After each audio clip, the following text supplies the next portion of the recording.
문재인 전 대표와 추미애 대표가 이른바 한강행 발언을 주고받으면서 논란이 되고 있습니다. 이런 가운데 문재인 전 대표가 대권 행보에 속도를 내면서 곳곳에서 견제가 집중되고 있습니다. 전문가 두 분 나오셨습니다. 김광덕 전 한국일보 정치부장 그리고 유용화 YTN 개건 해설위원 나오셨습니다. 어서 오세요. 안녕하세요.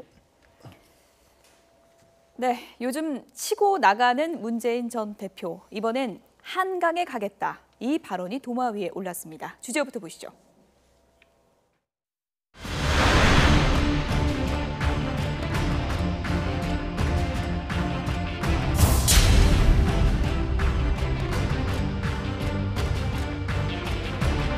세상을 바꾸기 위해서 결국은 제가 필요한 것입니다. 빠져야 된다고 말씀드렸는데 아마 제가 제일 먼저 빠져야 할지도 모르겠습니다.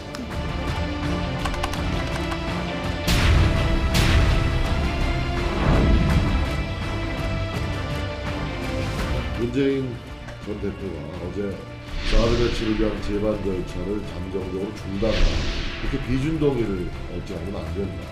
명색이 대선주자라는 그런 안보인식, 현실인식 이 정도밖에 되지 않는다.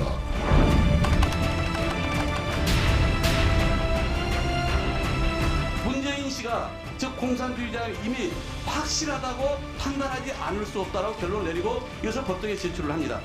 어떻게 한 나라의 대통령 후보까지 전직 국회의원에 대해서 지역에서 국회의원 뽑아준 우리 부산 시민들 더불어민주당의 당원들은 모두 공산주의자를 지지했다는 것입니까? 답변해보세요. 만일 그런 사실을 알고도 지지한다 그러면은 그건 문제가 있다고 말씀드렸죠.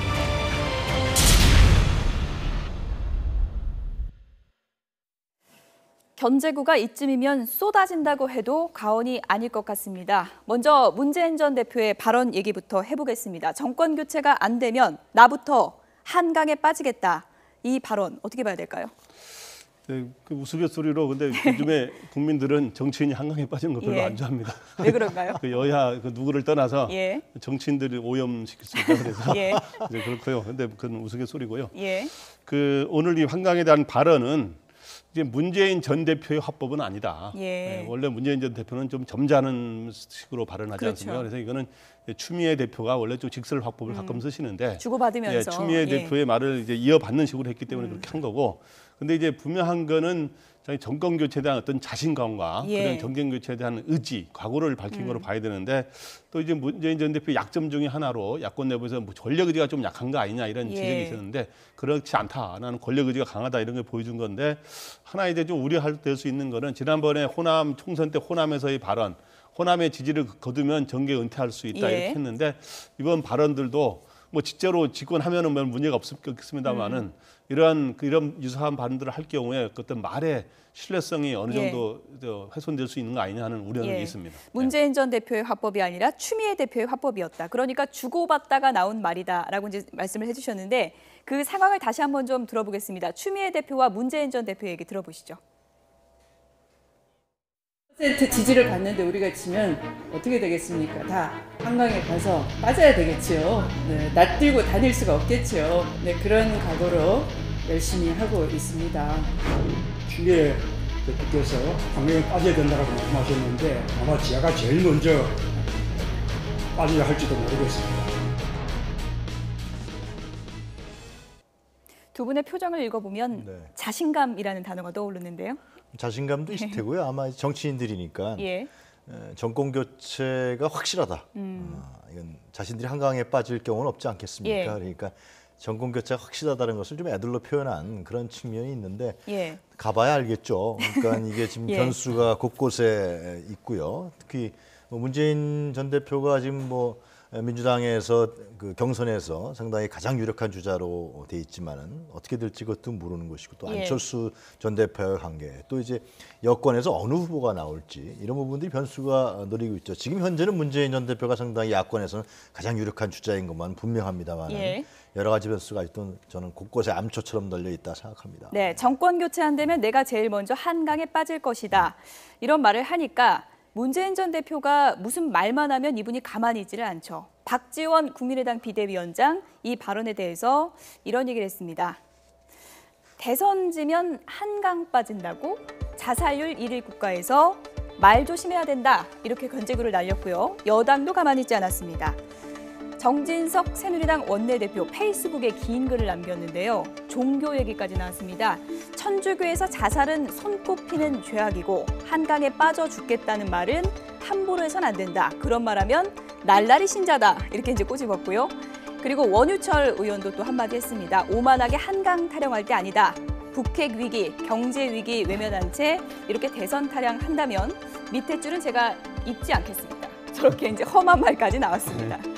상당한 견제구가 들어왔다고 볼 수 있겠죠? 네, 일단 예. 지금 현재 국내에 있는 주자 중에는 가장 선발 주자 아닙니까? 지금 예. 현재. 그러니까 이제 문재인 전 대표 가장 앞서고 반기문 유엔 총장은 지금 국내에 들어오지 않았으니까. 그래서 가장 이제 그러면서도 이제 대세론을 형성하고 있는데 야권에서는 그러니까 이런 거에 대한 견제 의식이 여야 정당에서 있는 거고 예. 그래서 이제 유력 주자들이 이렇게 발언을 하면 요즘은 지금 상대 정당에서 계속 말을 흠집을 내거나 제동을 걸거나 하는 걸 계속 하고 있어요. 예. 근데 재미있는 거는 국민의당은 박지원 원내대표 겸 비대위원장이 계속 하고 있고 그다음 새누리당은 이정현 대표는 좀 조용히 있는데 예. 정진석 원내대표가 언론인 출신이어서 하는지 예. 꼭 그거 말을 만들어서 꼭 또 공격을 하더라고. 그리고 이제 더민주에서는 새누리당 후보가 누가 하면은 이제 추미애 대표라든가 유상 원내대표가 교대로 나서면서 이렇게 하고 있는데 어쨌든 상대당 후보 흠집 내자 하는 데서는 항상 일치된 전략을 펴는 것 같습니다. 뭐 날라리 신자다 이럴 거면 고해성사하라 이렇게 이제 맹폭을 가했는데요. 정진석 새누리당 원내대표가 그만큼 또 상승세가 조금은 두렵다는 얘기도 되지 않을까요? 지금 뭐 반기문 예. 총장이 아직 들어오지 않고 있는 상황에서 역대 대선을 봤을 때 대세론이 형성되면은 그걸 뒤집기가 쉽지가 않습니다. 예. 그래서 문재인 대표의 최근의 발걸음이 이제 바빠지고 있지 않습니까? 국민성자회란 싱크테크 500명의 교수들을 모았다 그러는데요. 그런 부분에서 이제 바람을 갖고서 대세론을 가지고 가는 상황에서 이 굳어지면 안 되니까 그런 예. 부분을 차단하겠다. 뭐 그런 정치적 기산인 것 같은데요. 저는 이런 점도 있는 것 같아요. 그런데 만약 여권 후보가 저는 누가 나올지 모르지만은 나오면 분명히 저는 박근혜 정부하고 차별성을 가져갈 것입니다. 지난 이명박 정부 때도 상당히 이명박 정부의 비판 여론이 높았는데도 불하자 박근혜 후보가 굉장히 차별성을 가져왔잖아요. 예. 과연 그럴 때 그때 근데 여권에서는 당시에 박근혜 후보는 노무현 전 대통령으로 얘기해서 노무현 대 박근혜로 갔었단 말이죠. 예. 이런 점은 과연 문재인 후보가 어떻게 할 것이냐는 문제 있죠. 아직도 문재인 후보가 과연 노무현 전 대통령의 비서실장이라는 개념을 탈피했느냐, 극복했느냐 이런 부분에 대해서 아직도 국민들이 의문점을 갖고 있기 때문에 예. 이런 점부터 좀 문재인 전 대표가 되새겨 볼 필요가 있다 그런 생각이 듭니다. 네. 조금 전에 뭐 정치인들 한강 빠지는 거 싫어한다는 우스갯소리도 있다고 하셨는데 정치인이든 누구든 한강에 빠지는 건 안 되니까 이런 표현은 좋지 않은 표현으로 이제 정리를 하고 넘어가도록 하겠습니다. 오늘 국감장에서도 이른바 문재인 공방이 있었습니다. 어제죠. 어제 국정감사에서 문재인 공방이 벌어졌는데요. 어떤 얘기가 나왔는지 들어보시죠. 공산주의자 특징으로 11가지를 제시합니다. 8개 이상 일치하면 공산주의자가 틀림없다 이렇게 주장을 해요. 그러면서 문재인 전 대표에 대해서 특징 11개가 다 발견됐다고 이렇게 이야기를 합니다. 공산주의자는 이미 확실하다고 판단하지 않을 수 없다라고 결론을 내리고 이것을 법정에 제출을 합니다. 문재인 전 대표가 공산주의자라고 확신한다고 했던 그 주장이 상당한 이유가 있다는 것을 입증하는 증거로 저희가 제출한 겁니다. 지난번 그러면 대선에서 문재인 대표께 표를 던진 전체 국민 48%, 당대표를 뽑아준 우리 더불어민주당의 당원들은 모두 공산주의자를 그러면 지지했다는 것입니까? 그런 사실을 알고도 지지한다고 그러면은 그건 문제가 있다고 말씀드렸죠. 네, 고영주 이사장이 문재인은 공산주의자 발언으로 손해배상 판결을 받았지만 또 오늘 나의 입장은 변함이 없다. 이런 또 소신을 밝혔습니다. 어떻게 봐야 될까요? 그래서 그렇게 소신을 여기선 강조할 상황은 아닌 예. 것 같고요. 그래서 아직도 그런 공산주의라고 생각하냐 하니까 그거는 더 이상 이야기 안 하겠다. 그러면 예. 시끄러워진다 이렇게 했는데 제가 보기에 뭐 그거에 대해서 손해배상 판결 3천만 원을 1심에서 받지 않았습니까? 근데 이제 뭐 판결 내용에 대해서 손해배상 3천만 원 내는 거에 대한 부담과 이런 걸 해서 뭐 항소하는 거는 본인이 자유지만 예. 제가 보기에 이런 색깔론의 딱지로서 정치적 노선이 다르다 그래서 그 딱지 붙이는 건 분명히 잘못된 거고요. 예. 그러기 때문에 이런 점에 대해서는 재판 1심이 나왔으니까 뭐 항소하는 거는 형량에 대해서 항소하는 거는 할 수 있지만 그런 거에 대한 잘못을 인정하고 정치적으로 사과하고 하는 게 현재 해야 될 도리인 것 같습니다. 제가 보기에.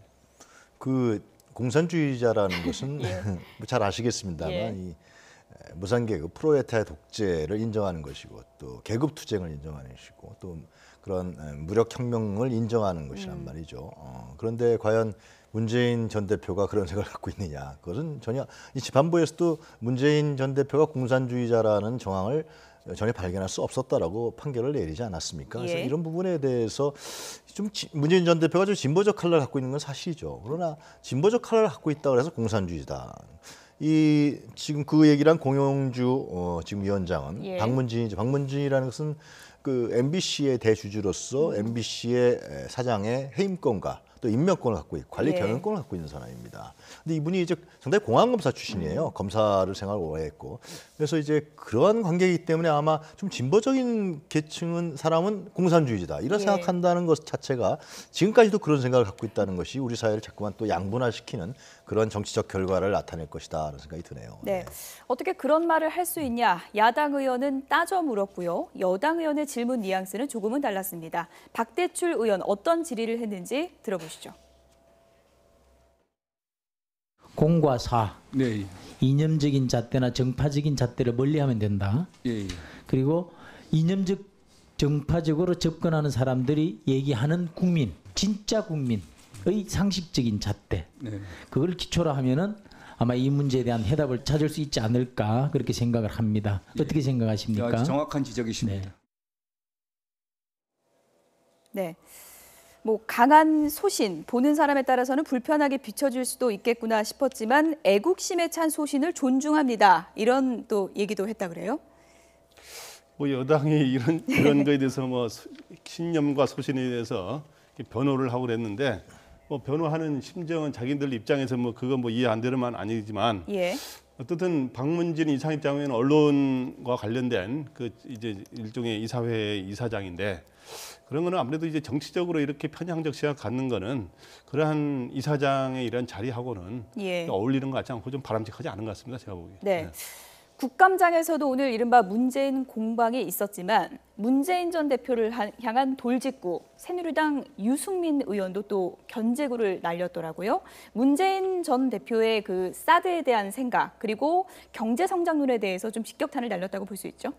그 유승민 의원은 본래부터 예. 사드 배치에 대해서 찬성했던 자기 소신으로 얘기했던 사람이죠. 그 예. 문제에 있어서 문재인 전 대표하고 차이점을 자기가 부각시켰을 테고요. 근데 이제 문재인 전 대표 국민 성장이라는 이제 얘기를 했는데 사실상 그 말이 좀 애매모호하다는 지적도 있는 것이 사실입니다. 그러니까 성장이라는 건 기업이 하는 것이고 예. 국민 개개인이 뭐 돈 버는 그런 국가를 하겠다, 주체가 되겠다 하는 것은 여러 가지 다른 보충 설명들이 필요한 경제적 예. 개념이라는 것이죠. 반면에 유승민 의원 같은 경우는 좀 문재인 전 대표 같은 진보적인 컬러보다도 안철수 전 대표 예. 같은 좀 중도적인 경향성의 컬러 예. 이런 부분들에 좀 접근하려고 하는 예. 그런 정치적인 셈법 속에서 나온 얘기가 아니야 생각이 드네요. 그래서일까요? 문재인 전 대표 입장에서는 좀 섭섭할 것 같아요. 저희가 이제 그래픽으로 관계도라고 할까요? 정리를 해봤는데 유승민 의원이 안철수 전 대표의 창업국가 주장은 전적으로 동감한다. 이렇게 하면서 또 칭찬을 했고요. 문재인 전 대표에 대해서는 결국 분배론이다. 나랑은 다르다. 이렇게 또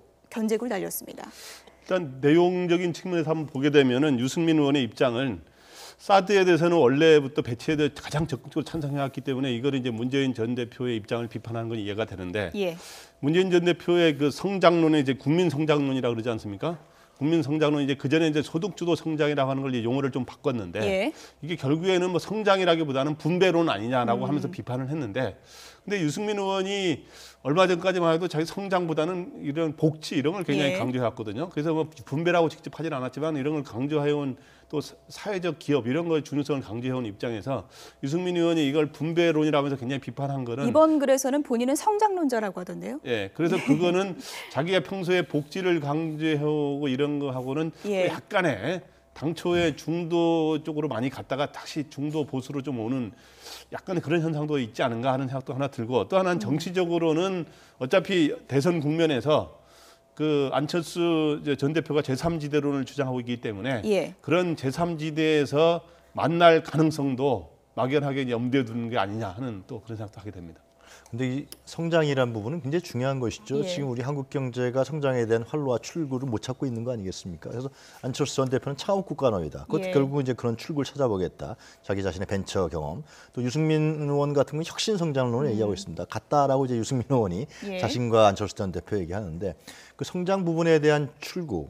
를 찾지 못하는 측면과 또 하나 또 봐야 되는 부분들은 우리나라의 경제의 균형이 무너져 있다는 예. 것이죠. 이 두 가지 부분들에 대해서 잘 접근을 해야 되는데 현재 유력 대권 주자들은 좀 한 가지 측면에만 너무 강조하면서 이런 여러 가지 균형과 성장 이 문제를 어떻게 해나갈 것이냐라는 부분에 대해서는 대답을 앞으로 해야 되지 않을까 그런 생각이 드네요. 안철수 전 대표랑 유승민 의원은 지금까지 쭉 발언 내용들을 보면 서로에게 따뜻한 마음을 많이 표현하는 것 같아요. 나중에 제3지대에서 만날 가능성이 높다고 보십니까? 그런데 아무래도 예. 지금 유승민 의원의 지역구는 대구 아니겠습니까? 대구는 아무래도 지역구 보수적 성향이 강한 곳인데요. 물론 중도 성향이 있다고 할지라도 예. 앞으로 굉장히 많은 변수가 남아있는 것이죠. 새누리당에서 누가 대권 주자가 될 것이고 문재인과 안철수 관계에서 야권에서 대권 주자가 어떻게 정리될 것이고 예. 또 개헌이라는 변수도 있는 것이고 이런 여러 가지 변수들이 저는 많이 있기 때문에 이 문제는 유승민과 안철수 제3지대에서 만난다 이 문제는 내년에 가봐야 저는 알지 않을까 생각이 듭니다. 네. 문재인 전 대표는 그야말로 지금 치고 나가고 있습니다. 뭐 한강에 가서 뭐 빠질 것 이런 발언까지 이제 나올 정도로 대권에 대한 의지를 이제 강력하게 드러내고 있는데요. 오늘은 또 제주를 가서 예. 제주의 기선부터 잡아야 된다 이런 얘기를 했다 그래요? 예. 근데 문재인 전 대표가 지금 선발 주자로서 예. 모든 분야에서 지금 가장 앞서서 달리고 있어요. 지금 예. 예를 들어서 싱크테크도 가장 앞서서 만든 건 아니지만 가장 대규모로 만들었고, 예. 그다음에 이제 최근에 이제 오늘 제주를 방문하는 등 이렇게 현장 방문을 계속하고 있고, 또 예. 얼마 전까지는 보면 이제 헬기 사고로 순직한 장병을 위문하기 위한 거기도 하고 또 화재 의인 거기에도 이제 부모를 만나러 가고 이런 식으로 해서 계속하면서 또 페이스북이나 이런 데 계속 메시지도 띄우고 예. 아주 체계적으로 하고 있는데 그건 뭐냐 하면 자기는 이번에 재수하지만 이번이 마지막 기회다. 나는 예. 준비된 대통령으로 이번에 승부하겠다. 예. 이런 걸 보여내는 건데 어떻든 제주로 간 거는 뭐 일단 태풍 피해 그것 때문에 일단 갔는데 제주에서 승리를 한 사람들이 지금 대선에서 항상 승리를 했거든요. 예. 그렇기 때문에 제주에서 승리를 통해서 북상하겠다 하는 전략을 드러낸 거로 보입니다. 예. 보통 수능 볼 때는 재수생의 메리트가 좀 있잖아요. 대선도 그런가요? 아니, 그래서 그거는 양 측면이 있는데 예. 어떻든 재수를 그러니까 김대중 전 대통령이 사수를 해가지고 대통령이 당선됐잖아요. 예. 노무현 전 대통령도 본선에서는 뭐였지만 미리 예선으로 보면 몇 번 도전을 했었잖아요. 예. 그래서 어떻든 문재인 전 대표는 김대중 전 대통령이 사수를 했기 때문에 나는 재수해서 마무리 짓겠다. 예. 이런 말을 하는 겁니다. 근데 아까 한강 발언에 대해서 한마디 하면은 예. 진짜 오늘 추미애 대표나 문재인 전 대표는 이런 한강 발언 이렇게 하면 안 됩니다. 교육적으로도 네. 이제 그거는 누구도 한강에는 가까이 가면 안 그런 되죠. 발언 앞으로 절대 쓰면 안 되는 그러니까 걸로 이제 특히 어린 정리를 하고 애들도 있고 가겠습니다. 하니까 그렇게 예. 가까이 가면 안 돼. 예, 국감 종반전으로 가면서 증인 채택 문제로 여야 간의 신경전이 거세지고 있는데요. 지도부의 발언 수위도 갈수록 높아지고 있습니다. 두 번째 주제어 보시죠.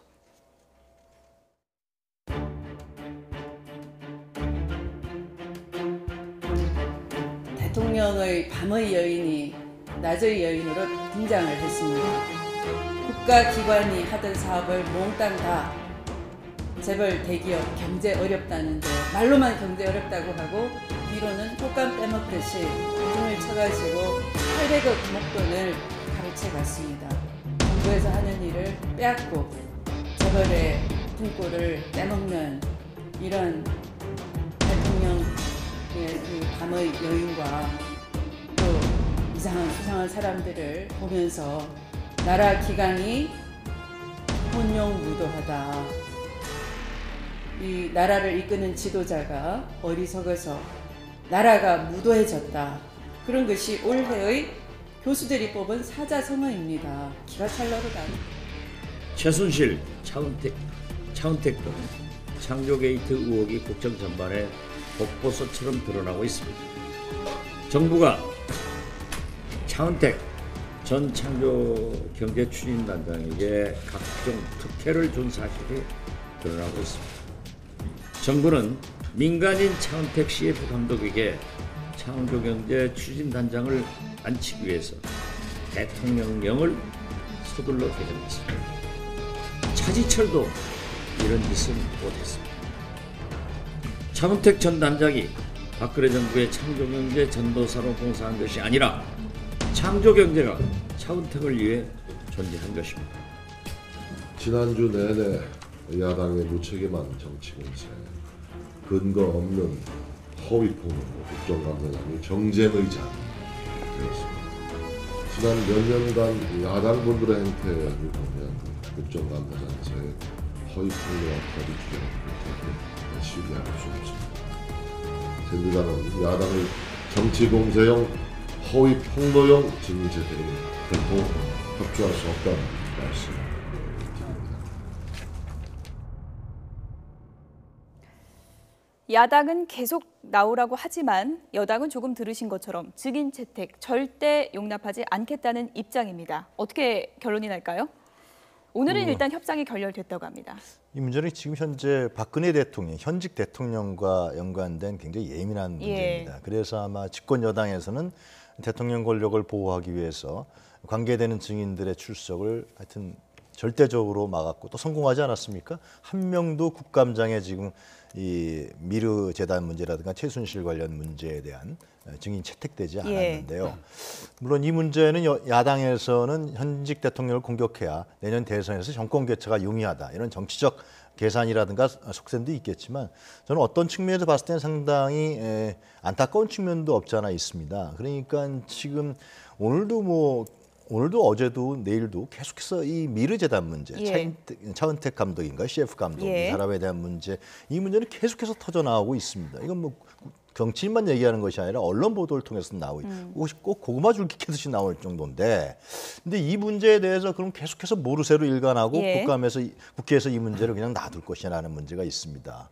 이 문제를 어느 정도 정리를 해야 된다. 정치적으로 정리를 하든 어느 선에서 이것을 자르든. 보통 이렇게 되면 좀 몇 명을 주고받습니까? 아니면 어떻게 그렇죠. 결론나요? 과거에 보면은 이건 대통령 제도에 대한 문제인데요. 이 와이스 땐 김현철, 뭐 한보철 강 문제, 그리고 DJ 때 아들들의 비리 문제, 노무현 대통령 때는 형 노건평, 또 이명박 때 형 이상득 이런 최측근 실세 비리는 대통령 제도상으로 문장이 있었습니다. 뭐 최순실 씨가 그렇다는 얘기 제가 아닙니다만은 그러나 하여튼간에 이 문제를 지금 뭐 청와대 수석들까지 얘기 나오고 있는 상황이고 정경련의 모금에 대해서 국민들이 이해하는 사람 한 명도 없단 말이죠. 지금 그런 행태에 대해서 이 문제를 그러면 그냥 덮어둘 것이냐, 그냥 방어만 할 것이냐. 이 문제는 만약 이런 식으로 나가면은 저는 박근혜 대통령의 정권, 박 대통령의 어떤 그 악재. 레임덕 부분들을 가속화시키는 요소가 된다. 그래서 안정적인 국정 운영을 위해서는 여당의 국회의원이나 청와대나 이 문제를 어떻게 정리할 건가를 고민할 필요가 있다라는 생각이 듭니다. 여당에서는 왜 그렇게 최순실 씨에 대해서 목을 매냐 야당이 이런 좀 얘기도 나오고 있고요. 그리고 이제 우병우 수석 출석 문제에 대해서는 박지원 비대위원장이 불출석하면 예산심의 거부해버리겠다 이렇게까지 강공 전략을 쓰고 있습니다. 그래서 야당 입장에서는 당연히 지금 네 사람의 핵심 증인을 꼭 불러야 된다는 거 아닙니까? 우병우하고 안종범 수석, 그다음에 이제 최순실 씨, 그다음에 차은택 감독 이 네 사람을 불러서 뭘 밝히자 하냐면 이래야 이제 K재단, 미르재단 의혹을 밝히고 그다음에 우병우 수석의 여러 가지 관련된 의혹들을 해가지고 어떤 권력 의혹 이걸 했는데 꼭 불러야만이 한다는데 목을 매는 이유가 그겁니다. 여당이 알면서도 이제 왜 목을 매느냐 이렇게 하는데. 여당에서는 그거를 어떻든 막아야 되는 입장이고 정치 공세냐 그다음에 정권 흔들기냐 그러는데 마지막까지 막아야 될 사람은 4명 중에 누굴까요? 지금 그래서 여당에서는 내가 보기에 우병우 수석과 최순실 차은택 씨 이제 감독을 아마 증인 채택을 못하게 아마 하려고 끝까지 하기 때문에 요즘은 이제 선진화법도 사실 있어서 여야 합의가 안 되면 사실상 증인 부르기가 어렵고 증인이 채택되더라도 본인이 안 나오겠다 그러면 그게 제지하는 게 이렇게 고발을 할 수는 있지만 간단치가 않아요. 그래서 우병우 수석 같은 경우는 기관 증인으로는 채택이 돼 있지만 본인이 이제 불참하겠다고 통보하려고 하는 거 아니겠어요? 그렇게 예상이 되고 있는 거 아닙니까? 그래서 안종범 수석은 이제 그 정책조정 수석이기 때문에 아마 나올 수도 있을지 모르겠습니다만은 그렇게 어떻든 그래서 여당은 이제 적극 반대하고 있기 때문에 제가 봐도 여기에 좀 의문이 되는 사람들은 좀 몇 사람 불러서 물어보는 게 맞는 건데 여당이 강력 반대하고 저는 우병우 수석은 나와야 된다고 봅니다. 박 대통령과 관련된 문제도 아니고 자기 개인의 신상에 관련된 문제. 이걸 관례로 고집한다는 것은 말이 안 되는 것이고요. 기관 증인 아닙니까? 그러면 지금 검찰에서 뭐 수사하는데 그 문제도 여러 가지 논란이 있는 것이고 나와서 자기가 밝혀야 되는 문제가 있는 것이고 어차피 공방이 될 거예요. 예. 또 여당 의원들도 있잖아요. 그 나와서 자기가 얘기를 해야지. 이건 개인 신상에 대한 문제잖아요. 근데 그것을 관례상으로 안 나온다. 이거 어느 국민이 이걸 납득하겠습니까? 예. 또 뭐 여당에서 또 나올 수 있다 그러다가 또 안 나온다로 바뀌었는데 우병우 수석 문제는 이번에 국감장에 나와서 분명히 예. 털고 갈 부분이다. 저는 그렇게 생각합니다. 네. 네. 어떻게 될지 나올지 안 나올지는 좀 지켜봐야 될 부분인 것 같고요. 오늘 국감장에 나와서 살수차에 물을 공급하지 않겠다고 했던 박원순 서울시장에 대해서도 여권의 집중 공격이 쏟아졌습니다. 공방 내용 들어보시죠. 살수차를 사용하지 않으면 저 시위를 어떻게 막을 수가 있을까요? 그러면은 저 몽둥이로 막습니까? 또 예전처럼 체류탄으로 사용합니까? 범법 행위 비슷하게 말씀하시는 건 저는 옳지 않다고 생각하고요. 시위가 없는 세상을 만들도록 소통을 더 해야 된다 이런 말씀 드렸고요. 뭐 공공질서 유지나 시민 안전 두 가지 다 중요한 것이죠. 소방기본법에 화재 진압과 재난 구호를 위해서만 쓰게 돼 있는 소방용수 시설을 다른 곳에 사용할 수가 없다는 것입니다. 아니 이걸 쓰면 5년 이하의 징역이 지금 처하게 돼 있는데. 결국 물을 안 준다 이런 입장에는 변함이 없는 것 같은데요. 어떤 입장으로 이해를 해야 됩니까? 지금 하여튼 안타까운 예. 거는 지금 이 물 논쟁을 보면은 뭔가 물이 죄인인 것처럼 예. 물을 경찰이 얼마나 제대로 안전하게 쓰느냐 하는 예. 그리고 그거를 시위를 진압을 원래 평화적으로 하기 위해서 물대포를 쓰는 거 아닙니까? 근데 예. 그 과정에서 이제 사람이 다치거나 이러면 안 되니까 물을 어떻게 안전하게 쓰느냐 이걸 예. 연구해야 되는데 지금 물만 없으면 뭐 해결이 되는 것도 아니고 물이 예. 있으면 또 뭐 다 되는 게 아니기 때문에 수돗물이 무슨 죄입니까? 그죠? 예, 그러니까 예. 그래서 참 안타깝고요. 근데 이제 양쪽의 논리를 저도 이제 어떻든 이런 경우에는 법적인 논거를 따져야 되니까 네. 뭐 양쪽에 처음에 이제 박원순 시장이 뭐 무조건 물 공급 안 하겠다면 문제 있는 거 아니냐라는 생각도 있었는데 저도 따져보니까 박원순 시장 서울시 측에서 말하는 거 보면 화재 군항과 재난 구호에만 사용하도록 돼 있다라고 뭐 법에 돼 있다고 주장하는데 뭐 어느 정도 뭐 또 그런 주장도 할 수 있어요. 그리고 여당에서는 아니 지금 시위를 막아야 되는데 이렇게 하니까 어떻든 이런 거는 물이 죄인이 아니기 때문에 서로 물을 제대로 써서 안전하게 쓸 수 있는 방법을 서로 합의해서 예. 잘 찾아가는 게 좋겠습니다. 물을 어떻게 써야 됩니까? 여러 가지 논란이 있지만 예. 지금 이 문제의 핵심은 고 백남기 농민 예. 그 사망 사건입니다. 그러니까 거기서 부검 논란도 있고 지금 뭐 여러 가지 논란이 있지 않습니까? 그런데 그 살수차를 백남기 씨 농민에게 직접적으로 쏘면서 물론 언론 보도라든가 우리가 비디오도 봤지만 이 사망케 한 직접적인 원인으로 지금 일반적으로 알고 있단 말이죠. 그래서 그 살수차가 시위대와의 거리를 좀 확보해서 예. 경찰과 시위대가 물리적 충돌을 방지하기 위해서 원래 살수차가 도입된 것인데 그것이 아니라 이것이 살수차를 통해서 물대포를 통해서 시위대를 예. 직접 겨냥하는 그렇기 때문에 이 문제는 안전수칙을 다시 점검하고요.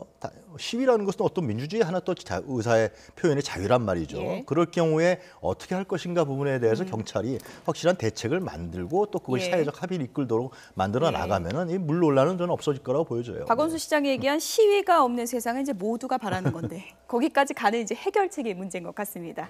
지금까지 두 분과 얘기 나눴습니다. 김광덕 전 한국일보 정치부장, 유용아 YTN 개건 해설위원 두 분이었습니다. 고맙습니다.